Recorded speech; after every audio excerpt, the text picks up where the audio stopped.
All right, let's get started. Okay, good morning, everyone. My name is Kijin Song, and I'm a postdoc researcher in the Urban Information Lab in the School of Architecture at UT Austin.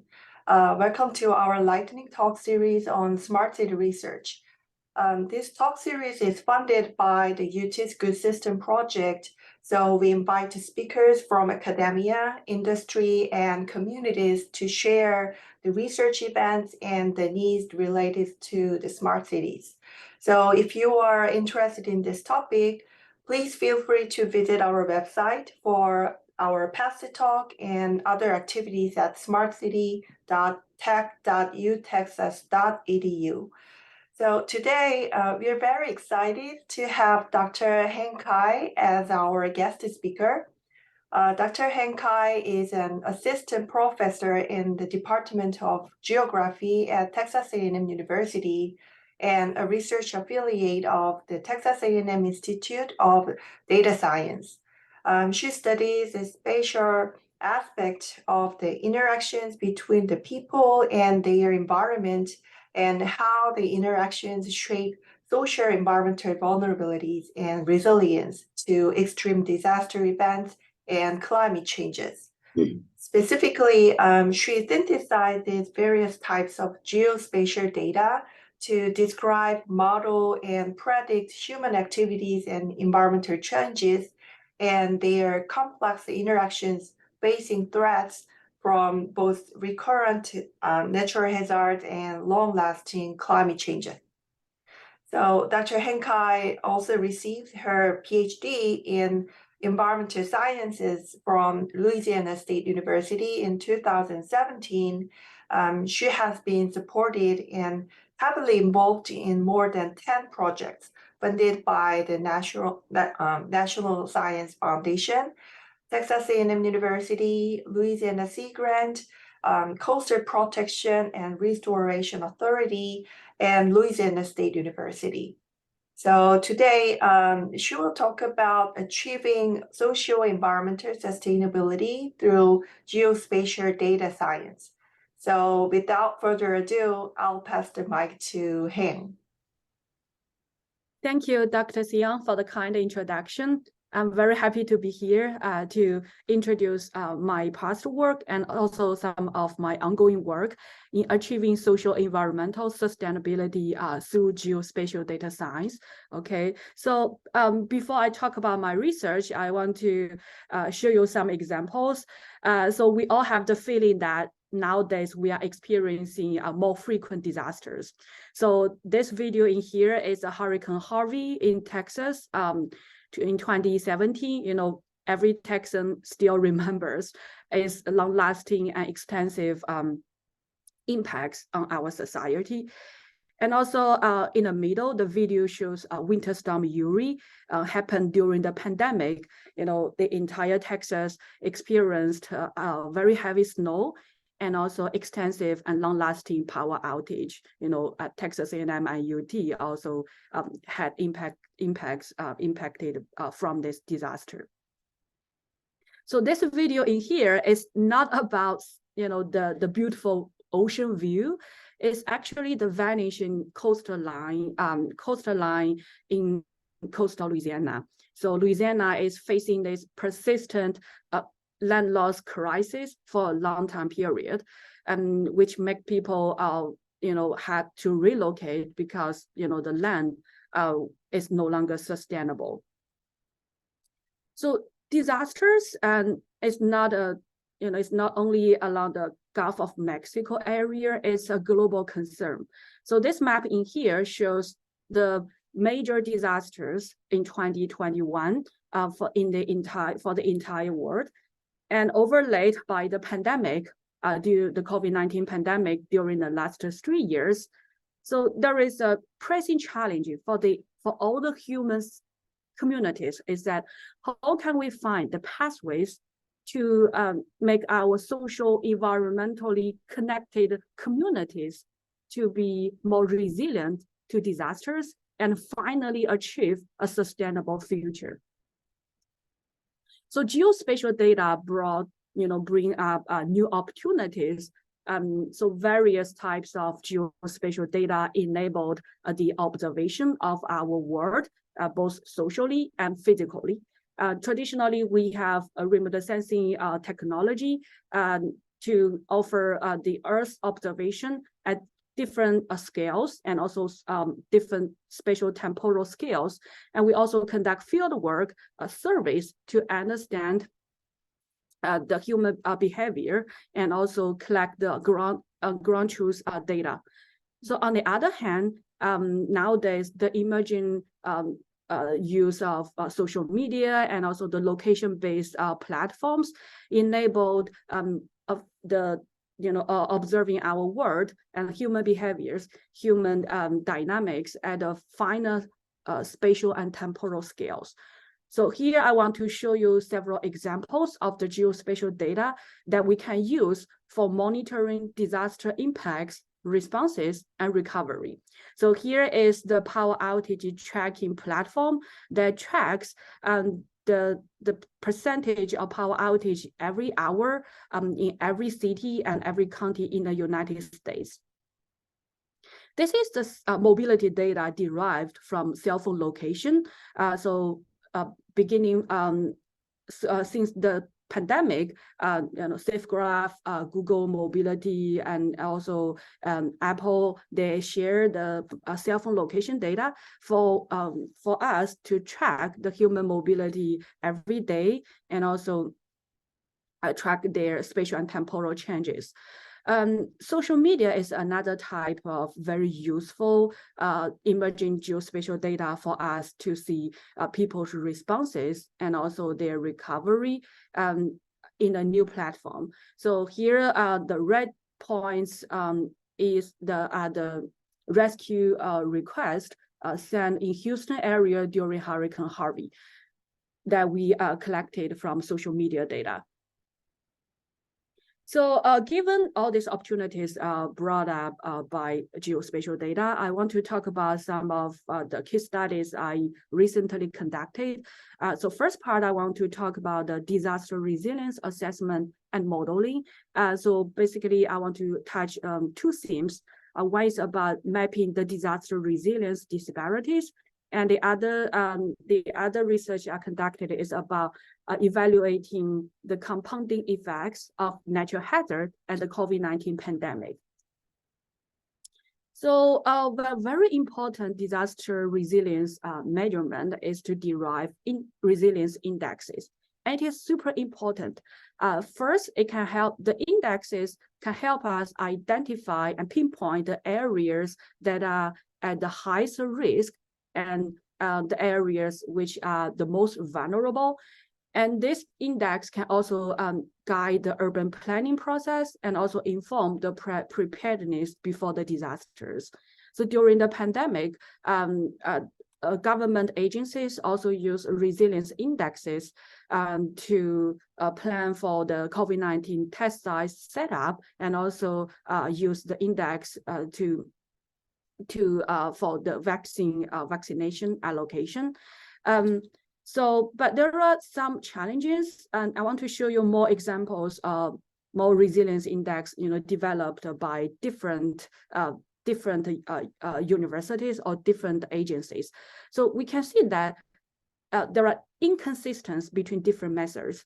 So one county might be resilient in famous method, but became less resilient in like the public health at Mizzou's resilience index.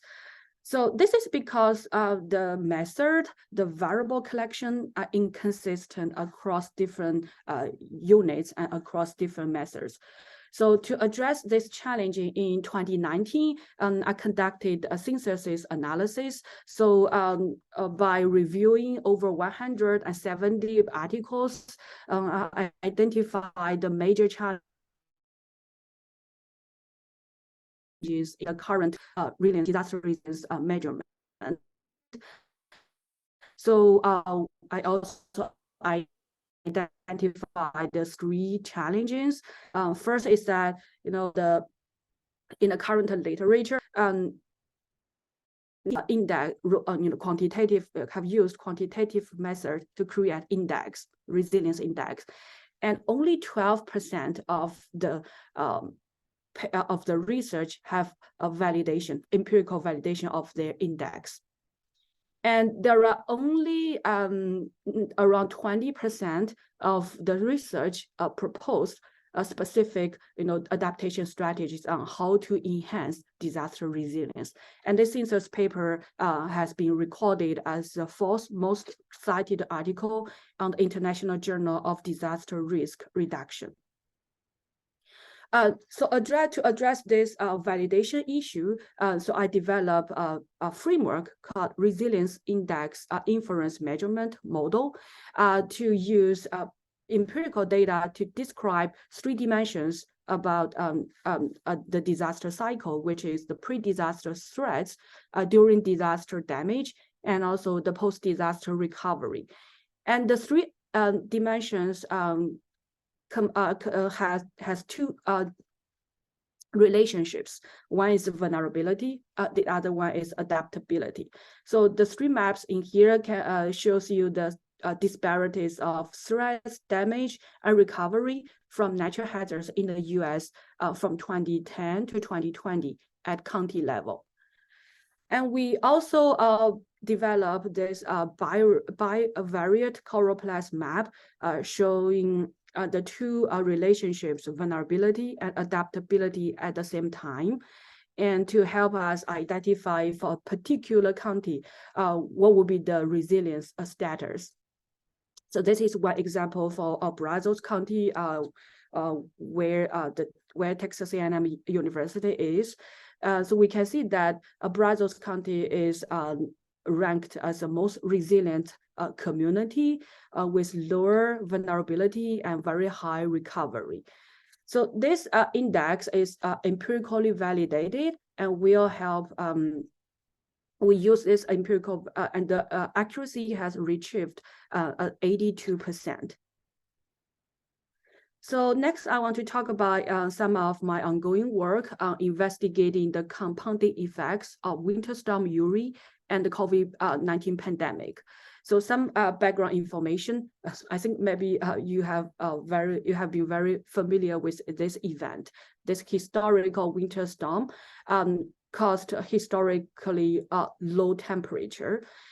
So the map in here, the figure on the left side shows that in Constellation, the lowest temperature recorded during the winter storm was previously recorded in the year 1895. So it was already in the 19th century. And on the right side, you'll see the heavy snow during the winter storm. So Texas is a warm state, and we are very unfamiliar with how to deal with the snow. So in this kind of events, there are caused extensive and long-lasting power outage. So on the left side, you can see almost all the counties in Texas have experienced higher rate of higher rate of power outage at county level. So during the on the day 20 of February 14, almost all the counties in Texas experienced a power outage at different levels. So on the right side is the temporal trend of the daily snow depths and also the power outage. So the event lasted about 10 days. So we to enable this study, we divided this entire event to be 10 days pre-event, 10 days during the event, and 10 days after the event. So when winter storm caused power outage, so this is a framework showing you the the compounding effects of winter storm and COVID-19 pandemic. So on one hand, the winter storm caused extensive power outage and directly caused everything to be closed. The public service caused extensive public service disruptions, like inaccessibility to healthcare and the inability to get enough water and enough food during the winter storm. And also the winter storm caused the disrupted transportation. So this kind of impacts subsequently caused huge mobility change because we cannot drive, we cannot go outside. And that mobility change also affect the COVID-19 health impact. So on the other hand, and the pre-event conditions, such as pre-event COVID conditions and the social-economic status of the communities also shape the disparities of people's mobility change and COVID-19 health impact. So given this framework, we conducted a case study to understand two specific questions. The first question is that what are the impacts of COVID-19 and Winter Storm Uri on human mobility change at county level? And the other question is that what are the factors that shaped the geographic disparities of mobility change throughout the disaster events? On the right hand is the entire research designing process. We collected data from multiple sources, including SafeGraph, Google Mobility Report, Johns Hopkins COVID-19 dataset, and social-economic variables. And also we collect the disaster impact like snow depths, temperature data from NOAA. So we also tabulate and process the data to review the responses and recovery throughout the entire disaster event. And we applied a series of regression analysis, trying to identify the underlying drivers, the drivers shaping the disparities of mobility change. Here are some of the findings. This figure in here shows the percent of changes of place visits compared with the pre-pandemic period. So we use the average mobility behavior pre-pandemic, which is February 2020, when there was no pandemic, as the baseline, and compare the mobility behavior before, during, and after the winter storm Uri event. So we found that, as you can see in the red circles, the average outside mobility visits compared with pre-pandemic period. So we can see that before the pandemic, overall, there was a 60.68% of mobility reduction compared with pre-pandemic period. And during the winter storm, when there were impacts from both the pandemic and the winter storm Uri, and the mobility reduction is over 40%. And after 10 days after the winter storm, people started going outside for healthcare, for work, and also for food. That kind of period, the overall mobility reduction is 12% compared with pre-pandemic period. And also the type of residential is means that the stay-at-home percentage of people stay at home. So we can see that compared with pre-pandemic period, people the percentage of stay-at-home percentage increased to 70.8% during the winter storm, because we had to stay at home due to the transportation disruption. So we then compare the mobility behavior with COVID-19 health outcome. So this is one example about the comparison of mobility change of COVID-19 case fatality rate. So case fatality rate is the deaths among the confirmed cases. So it is an estimation about the risk of death from a particular disease.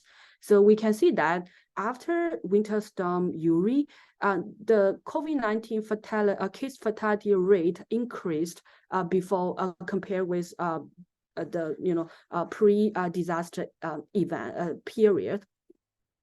And the baseline in here is the 3-week average mobility in pre-pandemic period. And the blue line in here shows the daily mobility reduction throughout the entire Winter Storm Uri period. And also the gray area is the COVID-19 case fatality rate. So we also found many news about the excessive deaths caused by Winter Storm Uri because water outage, power outage in hospital prevented people from getting timely health care, especially for people who were confirmed with COVID-19 and also who got infected during the winter storm. The event was really a disaster for these people, this group of people, because the lack of timely health care. So we also conducted a series of geographically weighted regression models and tried to see during the different phases of the event, what are the factors that shaped the geographical disparities of mobility change. And here is just several examples. We find that during the pre-event, the pre-winter storm period, income plays an important role in shaping pre-event mobility trend. And during the event, the snow depth plays an important role in shaping the during event mobility trend. And we also, this is one example from the recovery period. During the post-event phases, we find that power restoration play important role in shaping the post-event mobility trend, and we can see that the higher percentage of power restoration will resulted in more visits to grocery and pharmacy, and also the overall mobility will also increase. And we found the one of the important findings is that we find that income is a significant variable during the 3 phases, pre, during, and post-event phases, in shaping the mobility behavior. So this finding is also consistent from several previous studies that individuals with higher income tend to reduce their mobility during the pandemic, and this kind of mobility reduction will last longer among people with higher income. So the second part of my research is focusing on geospatial modeling of environmental and human dynamics. So I want to briefly introduce 2 case studies. One is about coastal land loss. The other one is about coastal migration. And so here are some background information. On the left side is an island in coastal Louisiana called Ile de Jean-Charles. So this island in the year 2016 became the first American climate refugees because 98% of the land area became open water because due to sea level rise and recurrent flooding. So people in here were forced to relocate to inland area because the island that they call home is no longer sustainable. So they had no choice but to relocate. And so in the past a few years, I have been working as a PhD student and postdoc for this NSF-funded project called Coupled Natural Human Dynamics in a Vulnerable Coastal System. So in this project, my research is focusing on modeling two things, modeling and predicting two factors, coastal land loss and coastal migration. And the results will inform the decision-making process for coastal restoration and coastal management. So modeling coastal land loss is challenging due to several factors. First, the data describing different layers of the factors they came with various format and scales. Like for subsidence, we only have point. And for land cover, the resolution is 30-meter for land cover data. And previously, when people model land loss in coastal area, they only consider factors from the natural process, but didn't take the human factors into consideration.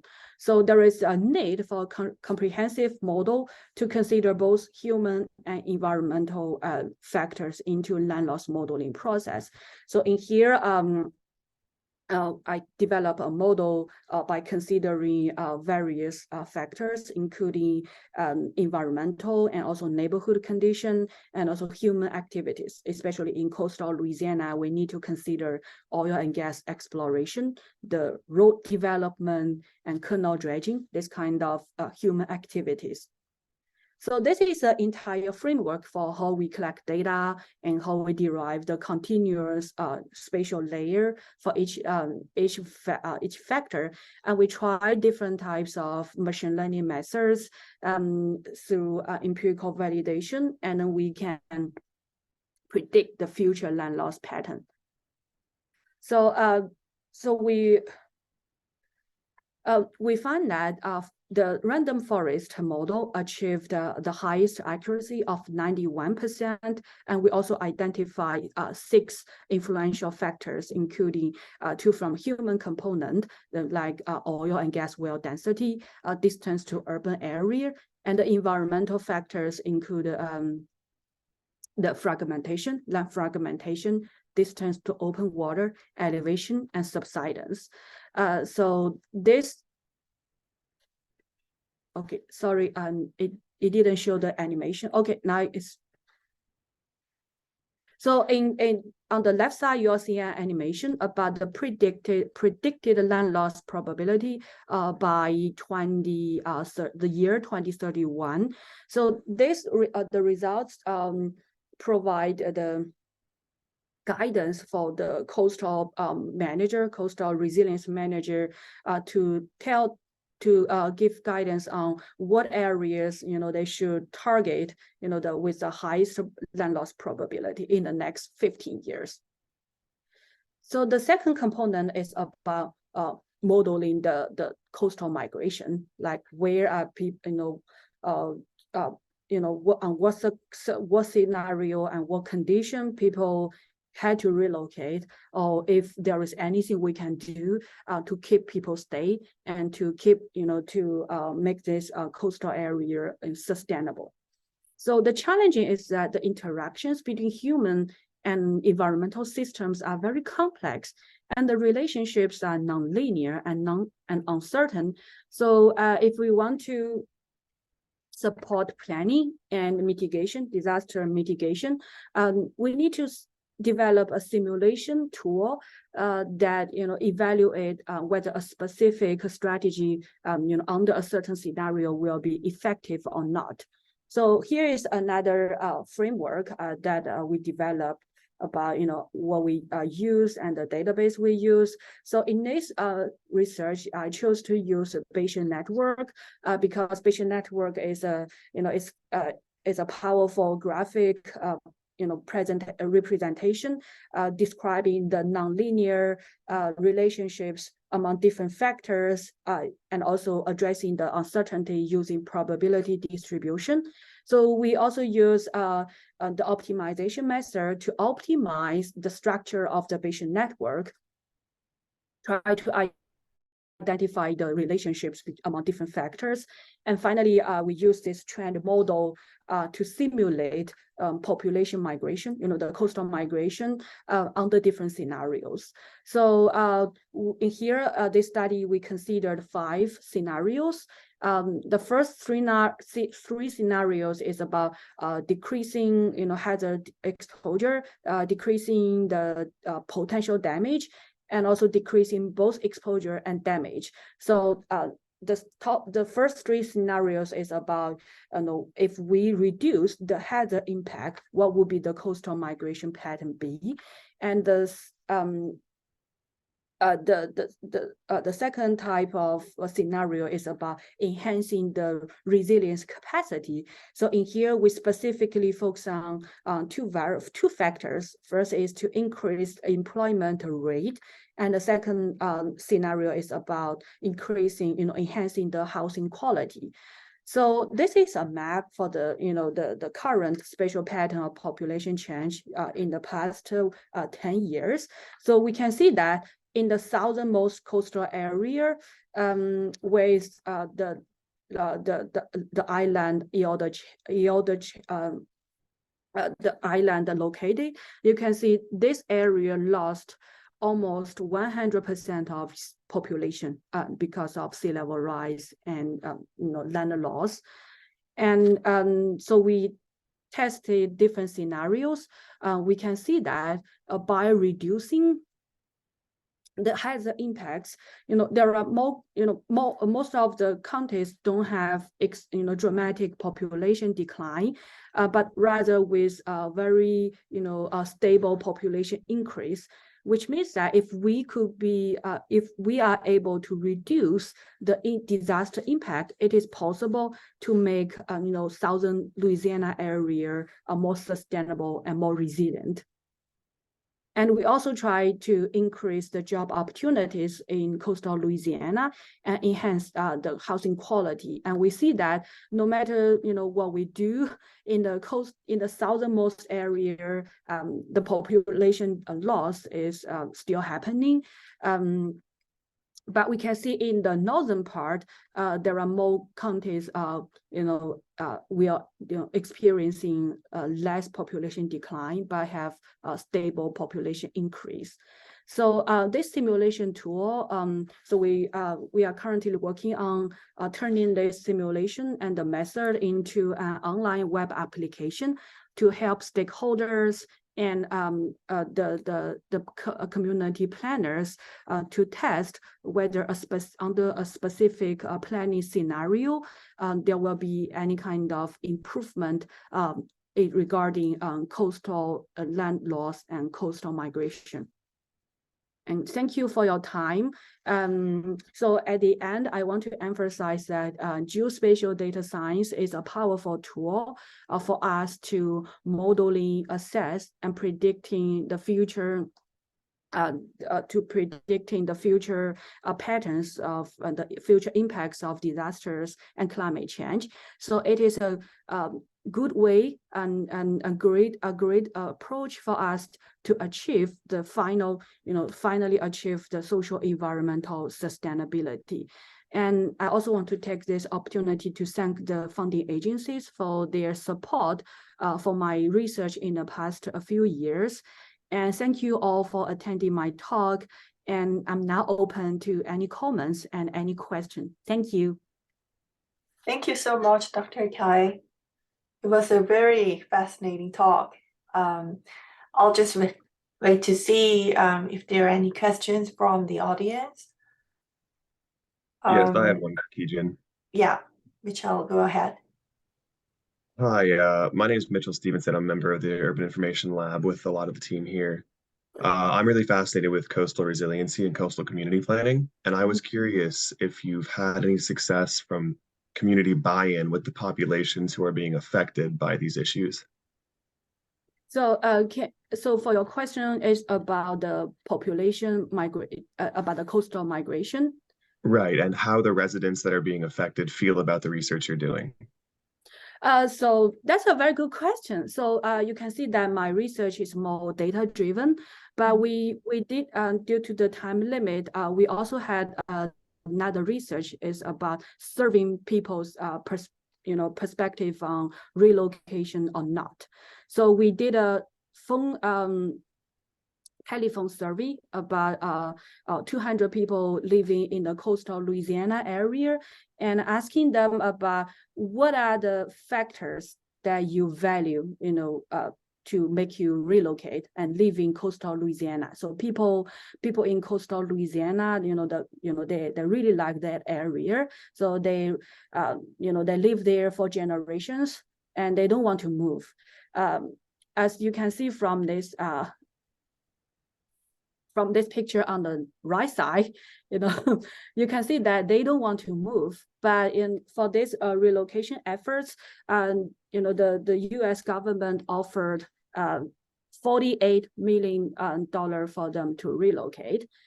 To be honest, the results, we found that the top factor for people to relocate is not flood risk. Flood risk is the second factor. The first factor is about economics. So where they have jobs, they will relocate to that area. So they don't want to move. Most of them don't want to move, especially for people who are doing fishing and who is having a life relying on that coastal area. But for now, I would say for the southernmost area along the Louisiana coast, most of people have already relocated for job purpose, and also for the second reason is flood risk purpose.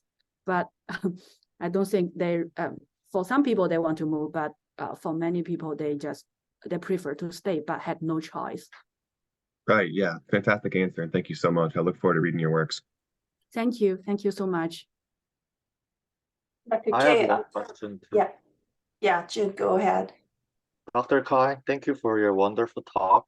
Just continuing with what Mitchell asked, since economic factors like income, employment status are playing a significant role even in your model. So in your own point of view, how do you think, like, what kind of efforts and implications should we be made from the planning side or policymaker to actually enhance the resilience of those communities so they can relocate? Yeah, that's a very good point. As you can see, my research is about using data to derive all the results that can support the following planning process. So in my previous research, we conduct data-driven analysis, and we organized the workshop to get in touch with people at from the front the community, frontline community manager, and so we try to show them the results, and for some results they said yes, that's the case, that's what's happening at within our communities. And for some research, because my research is about about the community level, not specifically looking at a particular community, but across all the communities. So for this, for example, for the coastal migration part, we identified employment will be, so in this case, it won't be helpful in mitigating the population loss in the southernmost area, as you can see in this area, because the population loss in here is mainly caused by disaster hazards and sea level rise. So even though we try to increase employment opportunities, it may not be helpful. So this kind of simulation results will give the local community managers or planners an idea about how effective, or whether it could be effective for of a particular adaptation strategy in reducing the population loss in that area, and where that strategy could be useful. It's very fascinating. Thank you. Thank you so much for your question. That's a very good point. Yeah, I'm also interested that were there some governmental assistance for relocation of the residents, such as some recovery funds or some buyout programs to help the residents to find some more safer places? I think that is also impacts the residents to find some like think about where to live, because the one of my previous research found that some how much they received from the government's assistance is really important factors to find where to live. So Yes. I just wanted to ask if you have any thought about that. Yeah, that's very good point. So there are some other studies trying to understand where the people relocated to and how much support they get, and also for their new places, how can they get used to fit into the new communities, and also whether they can find new jobs in the new communities and interact with their new environment. So for my research, I currently I'm mainly focused on modeling the migration and the population increase and loss in the coastal Louisiana area. But I'm very interested in investigating where people are moving to and how do they feel about their new communities, and that is a very very important research question to investigate. Thank you. Thank you. Can I also ask one more question? Yeah. So regarding the winter storms, I met some of the researchers in Texas who are also interested in some energy grid or energy distribution systems that can strengthen some local energy capacity as a risk reduction. So have you thought any collaborations with those researchers, or how would be your future plans for the power outage research, and what do you envision for the risk reduction for that research? Yeah. Yes, thank you for your question. That is really important. So as you can see, so my current research is more focusing on two factors, two impacts caused by winter storm. So for power outage, I mainly use the daily power outage from a company, the data from a company to see how the power outage would affect mobility change and how the mobility change would further affect COVID-19 health impacts. So finally, to enhance the resilience, in this case, enhance the power grid capacity is really important.